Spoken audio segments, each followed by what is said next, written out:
Hello friends, Python series में आपका स्वागत है और मेरा नाम है वरिंदर सिंह। पिछले सेशन में हमने इफ़ और इफ़ एल्स स्टेटमेंट की जानकारी ली। इस सेशन में हम एलिफ और नेस्टेड इफ स्टेटमेंट की जानकारी लेने वाले हैं। एलिफ का अर्थ ये है कि हम एक से ज़्यादा कंडीशंस मेंशन कर सकते हैं और अगर किसी कारण से एलिफ स्टेटमेंट से ऊपर दी गई कंडीशन पूरी नहीं हुई है तो फिर एलिफ स्टेटमेंट एग्जीक्यूट होगी और उसके साथ लगी हुई कंडीशन से कंपेयर किया जाएगा और आप एक से ज़्यादा कंडीशंस को मेंशन कर सकते हैं और अपने डिसीजन प्रोसेस को पाइथन में सॉलिड कर सकते हैं और आसानी से अलग अलग कंडीशंस के अकॉर्डिंग अलग अलग ब्लॉक्स को एग्जीक्यूट कर सकते हैं। आइए इसको प्रैक्टिकल रूप में करके देखते हैं। यहाँ मेरे पास एक प्रोग्राम अवेलेबल है decision3.py के रूप में। अगर आप ऊपर की तरफ देखें तो मैंने एक वेरिएबल लिया है मार्क्स के नाम से जिसमें 40 स्टोर है। अब इसमें अगर मार्क्स 33 से ऊपर हो और मार्क्स जो हैं 49 से कम हो या बराबर हो तो ये कंडीशन है। इसमें ध्यान रखिएगा, मैंने एक कंडीशन मेंशन की है। मार्क्स या तो 33 नंबर से ऊपर होने चाहिए, 33 से ऊपर होने चाहिए, या मार्क्स 49 से या 49 के बराबर होने चाहिए या 49 से लेस होने चाहिए, यानी किसके बीच में होने चाहिए। तो ऐसे केस में you have to visit for test again. मैं चाहता हूँ जो कैंडिडेट टेस्ट दे रहा है वो वापस दोबारा टेस्ट देने आए। लेकिन इसके साथ मैंने नीचे की तरफ एक कंडीशन और मेंशन कर दी है एलिफ के रूप में। एलिफ में यहाँ पे एक नई कंडीशन मेंशन की गई है। अगर मार्क्स 50 के बराबर हों या 50 से ऊपर हों और 80 से नीचे हों या 80 के बराबर हों, इसके बीच में यानी कि 50 से 80 के बीच में अगर मेरे मार्क्स हों तो फिर मेरे पास ये वाला ब्लॉक एग्जीक्यूट हो जाए।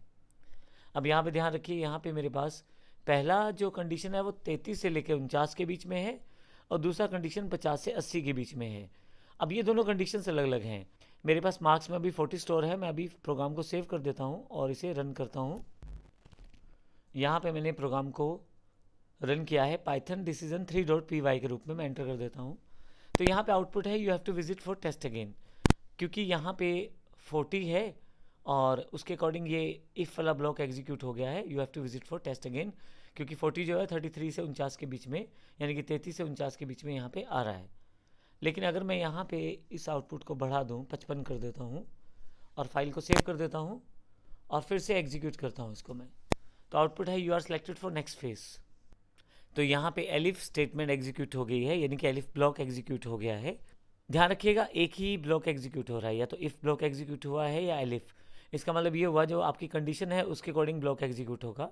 अगर आपकी कंडीशन यहाँ पे पहली कंडीशन को सेटिस्फाई करती है तो पहले वाला ब्लॉक एग्जीक्यूट हो जाएगा, लेकिन अगर दूसरी कंडीशन सेटिस्फाई करती है तो दूसरा वाला ब्लॉक एग्जीक्यूट हो जाएगा। यहाँ पे एक और प्रोग्राम है decision4 साथ में। मैंने एक कंडीशन को और बढ़ा दिया यहाँ पे। अगर 81 प्रोग्राम बिल्कुल सेम है यहाँ पे, लेकिन यहाँ पे एक कंडीशन और ऐड हो गई है एलिफ में।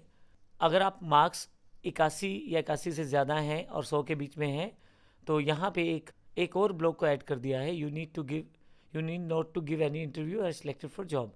तो यहाँ पे मैंने एक ब्लॉक और तैयार कर दिया है। अगर इस तरह से यहाँ पे जिस भी ब्लॉक में आपके पास आउटपुट रहेगा वो मार्क्स के अकॉर्डिंग रहेगा। तो मैं यहाँ पे 85 कर देता हूँ अभी और फाइल को सेव कर देता हूँ। लेकिन प्रोग्राम में एक चेंज और भी है यहाँ पे, एल्स। इन सब कंडीशंस, जो इफ़ वाला कंडीशन था या एलिफ का दूसरा कंडीशन है या एलिफ का तीसरा कंडीशन है, इन सब कंडीशन में अगर कोई भी कंडीशन सेटिस्फाई नहीं होता तो ऐसे केस में आपका एल्स ब्लॉक एग्जीक्यूट होगा। तो इसका अर्थ ये हुआ कि आप जितनी चाहे कंडीशन स्पेसिफाई कर दें इफ़ ब्लॉक में, एलिफ ब्लॉक में, लेकिन अगर वो सारी की सारी पूरी नहीं होती, अर्थात ट्रू नहीं होती उस कैटेगरी में, तो फिर आपके पास एल्स कैटेगरी एग्जीक्यूट हो जाएगी। यहाँ पे यहाँ देखिए एल्स कैटेगरी यहाँ पे दी हुई है। तो आइए सबसे पहले एग्जांपल देख लेते हैं। इसको मैं 85 के साथ सेव करके रन करता हूँ।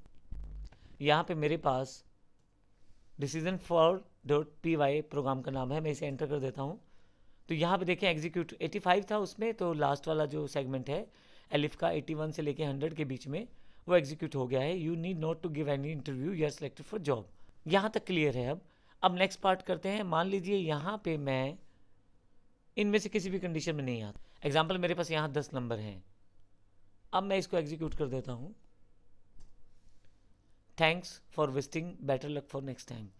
अब यहाँ पे इसका मतलब ये हुआ कि अगर आपके पास कोई भी कंडीशन सेटिस्फाई नहीं होता तो एल्स ब्लॉक एग्जीक्यूट हो जाएगा।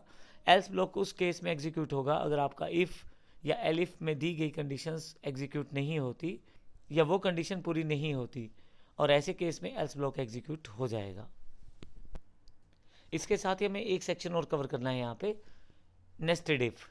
अगर आप एक इफ के अंदर दूसरा इफ प्रयोग करते हैं तो नेस्टेड इफ कहलाता है। यहाँ पे इसका एग्जाम्पल दिया गया है। हम यहाँ पे नंबर 0 है, पॉजिटिव है या नेगेटिव है, ये चेक करना चाहते हैं। तो मैंने एक वेरिएबल लिया है नम, जिसमें अभी मैंने 5 स्टोर करवाया है, वो कुछ भी स्टोर कर सकते हैं उसमें हम लोग। और इफ ले लिया है, अगर नंबर 0 से ऊपर हो या 0 के बराबर हो, तो यहाँ से अगर आप देखें तो वहाँ सिंपल कंडीशन स्पेसिफाई। तो इसके बाद एक कंडीशन और चेक किया जाएगा, क्योंकि यहाँ पे लिखा है कि नंबर 0 या 0 के बराबर हो या 0 से बड़ा हो, तो उस केस में क्या हो, उस केस में ये वाला ब्लॉक एग्जीक्यूट होगा। यहाँ दोबारा चेक किया जाएगा कि नंबर 0 के बराबर है। अगर 0 के बराबर है तो नंबर 0 प्रिंट करवाया जाए, नहीं तो अब देखिए इफ वाला ब्लॉक जो ये अंदर वाला अलग है। अगर ये कंडीशन नहीं मीट करती है, अर्थात नंबर 0 के बराबर नहीं होता, तो एल सेगमेंट उठेगा।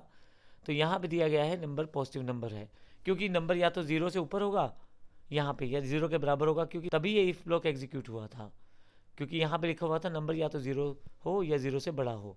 अगर ऐसा हो तो फिर यहाँ पे आपके पास दो ब्लॉक अलग से बन गए हैं, इफ़ और एल्स। और ये इफ़ का साथ ये एल्स जुड़ा हुआ है। और अगर नंबर 0 के बराबर हो तो नंबर यहाँ पे 0 प्रिंट हो जाएगा। अगर ये ब्लॉक एग्जीक्यूट नहीं होगा तो एल्स वाला ब्लॉक एग्जीक्यूट हो जाएगा, अर्थात नंबर जो है वो पॉजिटिव नंबर होगा।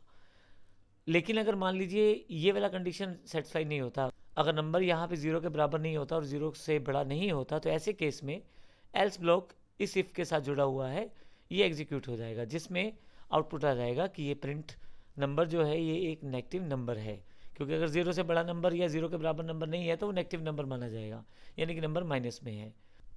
आइए इसको प्रैक्टिकल रूप में करके देख लेते हैं हम यहाँ पे। अगर आप यहाँ एग्जाम्पल देखें तो नंबर में 5 है। सबसे पहले ऊपर वाला कंडीशन चेक किया जाएगा, नंबर या तो 0 हो या 0 से बड़ा हो। तो यहाँ पे नंबर 0 से बड़ा है तो ये वाला ब्लॉक एग्जीक्यूट होने वाला है। अब यहाँ पे नंबर अगर 0 हो तो फिर ऊपर वाला ब्लॉक एग्जीक्यूट होगा, लेकिन नंबर 0 नहीं है, नंबर तो 0 से बड़ा है, तो ऐसे केस में एल्स वाला ब्लॉक एग्जीक्यूट होगा। तो यहाँ पे नंबर इस पॉजिटिव नंबर का आउटपुट आना चाहिए। हम इसको प्रैक्टिकली रन करके देखते हैं। नंबर इस पॉजिटिव नंबर, क्योंकि 5 है।